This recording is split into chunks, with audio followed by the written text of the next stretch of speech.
ನಮಸ್ಕಾರ. ಮೊನ್ನೆ ಶನಿವಾರ ರಾತ್ರಿ 3 ಹಸುಗೆ ಕೆಚ್ಚಲನ್ನ ತೆಗೆದು ಮಾಡಿದ್ರು. ಆಮೇಲೆ ಮಾರನೇ ದಿವಸ MLA ಇವರು ಜಮೀರಣ್ಣ ಬಂದ್ರು. ನಮ್ಮ ಜಮೀರಣ್ಣ ಬಂದು ನೋಡ್ಬಿಟ್ಟು ಅಮ್ಮ ಈ ತರ ಆಗಿದ್ರಲ್ಲಿ ನೀನ್ ಜೀವನ ಮಾಡೋದಾ ನಿಮ್ಮ ಅಣ್ಣ ಅಂತ ಹೇಳಿದ್ರು. ಅಂತಂದೆ.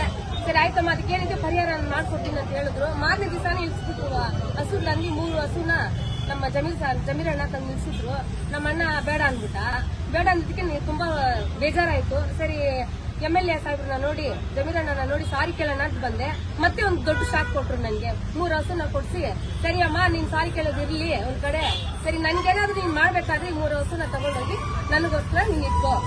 ಇದುವರೆಗೂ 15 ವರ್ಷ ನಮ್ಮ ಸಾಹೇಬ್ರ ಜೊತೆ ಇದ್ದೆ. ಇನ್ನು ನಾನ್ ಸಾಯೋವರೆಗೂ ವಿಶ್ವಾಸದಿಂದ ನಮ್ಮ MLA ಸಾಹೇಬ್ರ ಜೊತೆ ಇರ್ತೀನಿ ಅಂತ ಅಂದ್ಬಿಟ್ಟು, ಜಮೀರಣ್ಣನ ಜೊತೆ ಇರ್ತೀನಿ ಅಂದ್ಬಿಟ್ಟು ಪ್ರಮಾಣ ಮಾಡ್ತೀನಿ. ಅದರಿಂದ ಬೆಳಿತಿದ್ವು. ನಮ್ಗೆ ಅದು ಸಾಕ್ತಿತ್ತು ನಮ್ಮನ್ನ. ಕೊನೆಗೆ ಇವತ್ತು 3 ಹೋಯ್ತು. ಮಾರನೇ ತಾಯಿ 3 ತಾಯಿನ ಕೊಟ್ಟಿದ್ದಾರೆ ನಮ್ಮ ಜಮೀರ್ ಸಾರು. ಅವರಿಗೆ ತುಂಬಾ ಥ್ಯಾಂಕ್ಸ್, ಧನ್ಯವಾದ ಹೇಳಕ್ಕೆ ಇಷ್ಟಪಡ್ತಿದ್ದಾರೆ. ಇದು ಮಾಡಿದ ಹಸುನ ಹಾಕಿದ್ರಲ್ಲ ಅವ್ರಿಗೆ ತಕ್ಕ ಶಿಕ್ಷೆ ಇಸ್ಕೊಡ್ಲೇಬೇಕು.